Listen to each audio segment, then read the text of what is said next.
Thank you so much. It is my pleasure to be given this opportunity to share with you the reconciliation and peace work done by Shalom, Educating for Peace, as well as the lessons learned from our field experience in Rwanda, and to get the opportunity to share with you my thoughts on the responsibility to reconcile violent conflict. In addition, I would like to use this opportunity to request your support to our reconciliation and peace education work.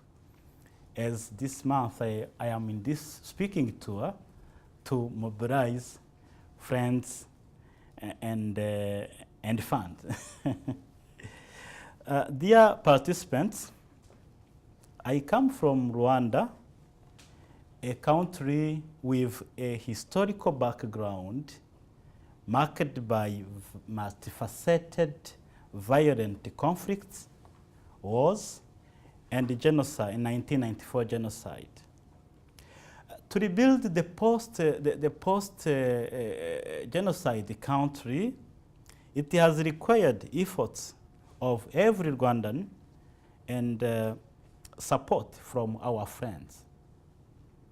Working for unity and reconciliation has been one of the cornerstones that the development of the post-genocide Rwanda should rely on. In 2007, Cory, my friend Cory, this lady from South Africa, and I decided to establish a structure that could enable us to contribute to the process of reconciliation and peace building process in Rwanda and the Great Lakes region. We met in South Africa. I was doing a master's program in peace building program under the supervision of Jeff Harris. This man is a kind man. I recognized him as my mentor. He came from Australia with commitment to equip Africans with capacities to transform conflicts non-violently. And in South Africa, he established a peace building program at the University of KwaZulu-Natal. And now he's based at Durban University of Technology. Cory and I, we are the former students of Jeff Harris. The co-founders of Shalom believe in education as a powerful tool to transform people's mindset. As you know all, conflicts begin in our minds. And to transform conflict, we have to correct something in our minds.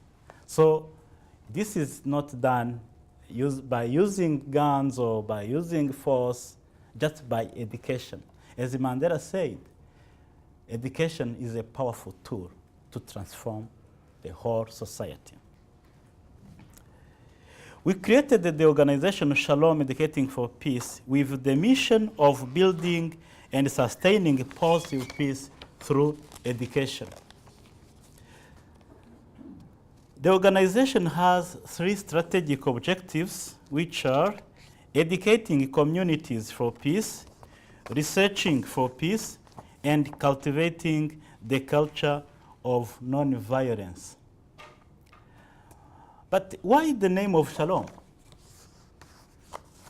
Wherever I travel, I have been asked, why did we name this organization Shalom? Do we have any link with the Jewish people? My response is no, we don't have any link. But this word, this concept of Shalom has attracted our attention. This word has an extraordinary meaning in our understanding and has 5 components which make the framework of Shalom's peace-building work. With Shalom, to name it Shalom, the founders wanted to express their willingness and their vision of moving communities toward holistic and positive peace through building the 5 pillars or components of Shalom, which are, with Shalom we want to see enemies reconciled, to see injustice righted, to see hearts healed, to see fear calmed, and to see community prospering. Those 5 components that makes the frameworks of Shalom, those 5 components makes Shalom, which means peace in its fullness. At Shalom Educating for Peace, we have as beneficiaries community as a whole. We try to have a comprehensive or a holistic approach involving all members of community. Community is our target. In Africa, we used to use this word target, but in other parts of Africa, they used to say, no, you should change this word. Target is so military. When you say target, it's a military terminology. Because you target someone.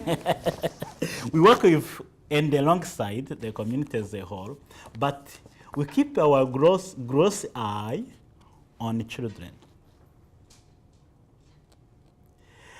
Agreeing with Gandhi, who said that if we want peace, we have to begin with children, it is worth the effort to note that children are not totally passive subjects in our communities. They can appear as change agents. They are potentially change bringers in their societies. In young countries like Rwanda, where children represent 48% of the total population, it is necessary to engage children if you have to successfully move toward positive peace. And this is one of the specificities of this small organization, Shalom Educating for Peace. We engage children in the process. Since its creation, Shalom has piloted and implemented a number of projects which are Ubupfura project. In our work, we realized that corruption undermines the whole peace-building process. So we initiated an anti-corruption education using cultural concept which such as Ubupfura. Ubupfura in Kinyarwanda word, that means there is no other equivalent words in other languages. But when you bring together values such as integrity, transparency, nobility, truth speaking, those values brought together form Ubupfura. So with this Ubupfura project, we want to build an understanding that resists corruption. Because corruption, we realize that is an issue that undermines peace-building process. And we involve children too in this process, in this anti-corruption education. This is my dearest project because since 2011 up to 2015 March, I have been doing my doctoral research focusing on this project, anti-corruption education as a way of building positive peace in Rwanda. And what I can say is that with some more commitment to work for peace through this concept. Last June, I was presented at Rwandan Senate. I was asked to present about this Ubupfura because we didn't need to develop or to promote. Rwanda is a country that is trying to build a corruption-free nation, which is so difficult. I was asked to come and present this project, Ubupfura project, And it was in a consultative meeting on anti-corruption on anti-corruption strategies in Rwanda, and as there is among the 11 resolutions that came up in this meeting, the promoting Wupfura values was the first resolution, and I'm confident and I'm happy of this outcome. Other projects include resolving and transforming conflict within cooperatives. I don't know if we have the same concept of cooperatives here. When people come together, form groups for economic purposes.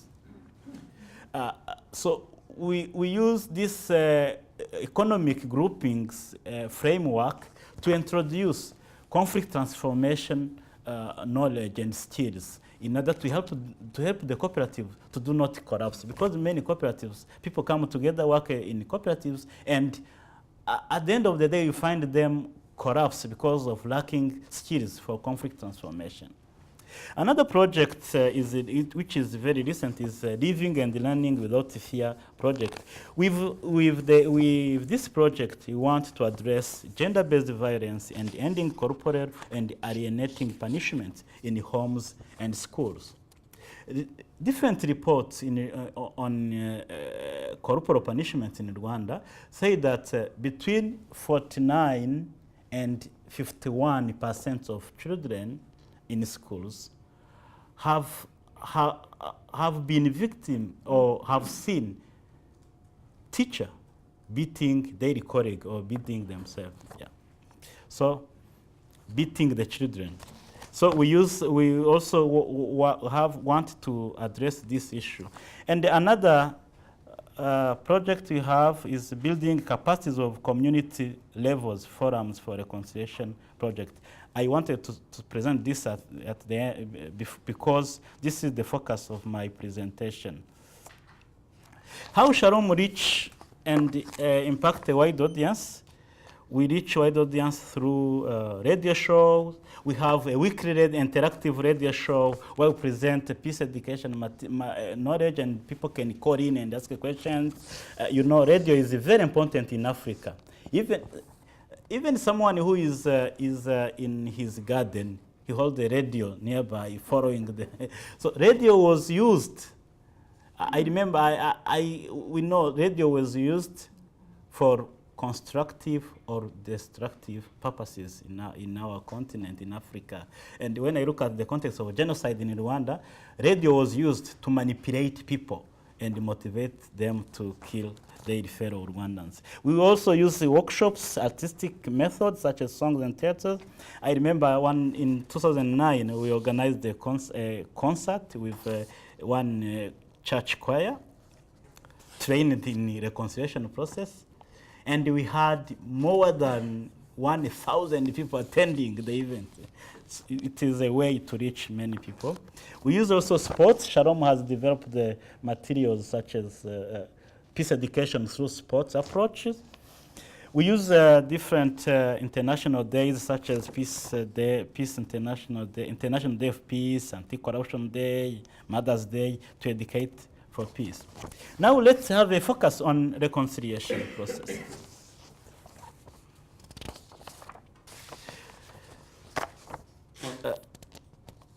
Dear participants, Shalom considers promoting reconciliation and social cohesion as key element of building positive peace, not only in Rwanda and the Great Lakes region, but also in Africa and the rest of the world. Even here, I know you have a commission on that, and you need to continue, even though the commission closed. It was closed yesterday, but you still have to go on in this process. The historical background of humankind, regardless of our different race, ethnics, religion, regions of origin, etc., we believe that we as human beings need reconciliation. We need restoring not only our relationships, but also our interconnectedness. For Shalom, reconciliation is the framework for healing and recovery. Truth-telling, forgiveness and repair of harm done, restoring relationships, calming fear, trust building, reconciling the interconnectedness of human beings and commitment to righting injustice and addressing the consequences of historical wrongs as a way of breaking the circle of violence. We are convinced that a successful and sustainable reconciliation process requires freedom, empathy, equality, and inclusiveness. Those are sine qua non conditions for a successful and sustainable reconciliation. To be sustainable, the reconciliation process should be free. Freedom. Freedom to speak your mind, your emotions. To be sustainable, the reconciliation process should be inclusive. No one should be left behind, and everyone's voice should be heard. Everyone's voice should be considered, respected, regardless his capacity, his status or her status. Everyone should be included in the process. And the reconciliation process requires equality. People should work at equal basis. And the reconciliation process requires empathy. We need to listen to one another, to put ourselves in one's shoes, if we say that in English, I don't know. Some of the obstacles and the challenges to the process of reconciliation in Rwanda. I think some of are applicable to your context too. Those challenges are looked at individual and community level. Because really Rwanda has made remarkable progress at political level, reconciliation at political level. I really admire where we are with this process. But at individual and community level, we still have many challenges, which include divergences on Rwandan history. It is bizarre, it is understandable to find even teachers who are cautious and don't want to teach the history, Rwandan history subject in our schools because people have different version of history. There is a lack of effective and practical community-level dialogue infrastructures for reconciliation. There is a persistence of genocidal and divisionist ideologies among some people. Those were corrected from the beneficiaries of our programs in Rwanda. Many offenders didn't truly beg pardon. Some say just, we are sorry, we recognize what we did because of other pressures, but not truly from their heart, not really genuine. There is a mistrust and the lack of truth-telling. Some people prefer to keep silent, avoid to talk about this process and what happened and so on.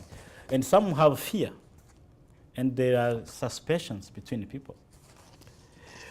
There is, we remarked also misconception of what reconciliation is.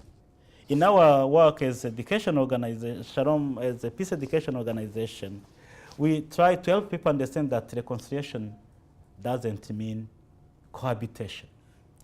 Because Rwandans has been lived together in the same village, sharing whatever the community members can share. Before the genocide, it was like that. And even after the genocide, the same. Cohabitation doesn't mean reconciliation. And also another challenge about corruption. Corruption is undermining factor of the process. Dear participants, let me share with you some of lessons learned through our work. Maybe some of them can be applicable to the process of reconciliation and social cohesion in your beautiful country, Canada. Through our work, we realized that using local resources such as storytelling, theaters, and songs reflecting the realities of people's life has a greater impact than using materials presenting the realities from far away. So as we are engaged in this process, we need to look at the realities, the cultural values, the realities that are happening, and local resources to help us moving toward the sustainable reconciliation. Educating people, another lesson we learned is that educating people through existing structures and usual practices like church activities, concert, entertainment would be easier way to reach people and could have a remarkable impact on their daily life. With little means, this is another lesson we learned, because at Shalom, we have been challenged since our creation up to date. We have been challenged by lack of means, financial means. But at least you have a commitment to do this work. With little means, committed peace builders can perform a great job and transform a human society. A small community-level reconciliation initiative can play a catalytic role and influence national decision makers.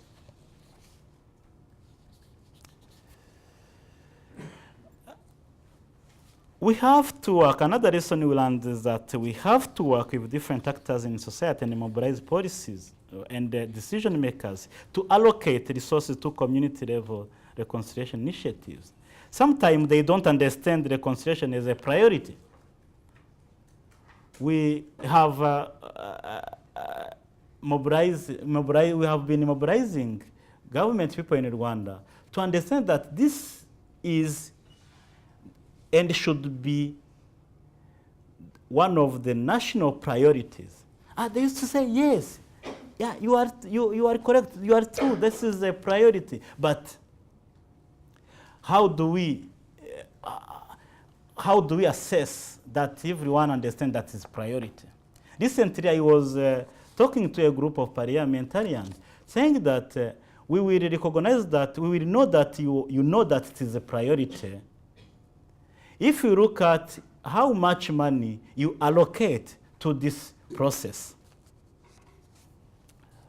Another lesson we learned is that the government can contribute to the process through creating conducive environment for reconciliation and financially. But the process of reconciliation remains mainly the affairs of people living together in their communities, and particularly between victims and offenders. I read the 94 recommendation from your Truth and Reconciliation Commission. I saw everywhere they say government should do that, government should do that. And something I want to tell you important tonight is that the government can contribute to one way or another. But the reconciliation remains the affairs of people, especially between victim and offenders. Another important lesson we learned is that reconciliation without truth, without healing the wound of the past, and without forgiveness doesn't exist. Here, I'm sorry, I'm categorical on this. Reconciliation without truth, reconciliation without healing the wound of the past, and reconciliation without forgiveness doesn't exist. Another lesson I mentioned is that genuine and sustainable reconciliation doesn't mean cohabitation. Also, reconciliation works for under the responsibility of the human society, including offenders, victims, and other members of the human society. Reconciliation is our responsibility. In a situation where relationships are damaged, our interconnectedness as human beings calls us to look or work for a reconciled society, even though it has been something very difficult to engage in. The human interconnectedness presses us to seek for reconciliation and work for preventing the reoccurrence of the violence. Additionally, the responsibility to reconcile violence goes beyond different human-created boundaries. Everyone aware of the destructive effects of living in a divided society on today's and tomorrow's generations should make efforts for reconciliation in order to ensure harmonic lives. As the history of humankind has recorded lamentable atrocities, human trafficking, massacres, wars, genocide, and other regrettable violence and historical wrongs such as slavery, domination, occupation, colonization, apartheid, and so on, it is our responsibility to join efforts and work for a reconciled world. Let me here remind you that each violent conflict creates responsibility to respond to many challenges created by the harm committed. We have, in each violent conflict, we have responsibility to preserve the dignity of both perpetrators and victims as reconcilable creation. In a context of conflict, violent conflict, you have the responsibility to create space for wrongs and sufferings to be named and acknowledged. We have the responsibility to have perpetrators getting a safe environment that enable them to express sorrow and genuinely ask for pardon for their harmful deed. We have the responsibility to take care for victims and help them to heal their wounds. We have the responsibility to take care for perpetrators, to calm their fear and guilt, to help them rediscover their humanness and heal emotional wounds caused by the harms. We have the responsibility to repair what is repairable, and we have the responsibility to create and support conducive environment for the reconciliation to happen. Taking responsibility to reconcile violent conflict requires people's commitment to restoring relationships and sustaining social cohesion. From our work, we learned that this commitment comes from three key elements: love, truth, telling, and readiness to making sacrifice. Love helps us to open our hearts and empathically feel sufferings caused by the heart. With love, truth inevitably emerges. Love never hides or betrays truth. It makes people becoming brave and courageous, acting for reconciliation.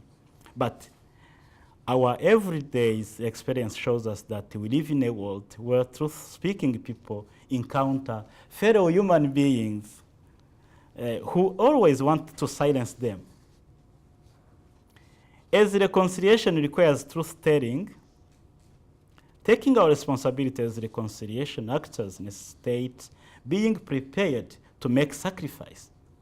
Indeed, loving people makes us ready to speak truth, despite the sacrifice it requires. Dear friend, this is what we have done and we have learned from this peace building, reconciliation and reconciliation process. To be able to continue this work, I would like to take this opportunity of this speaking tour to request your support. We would welcome any form of support.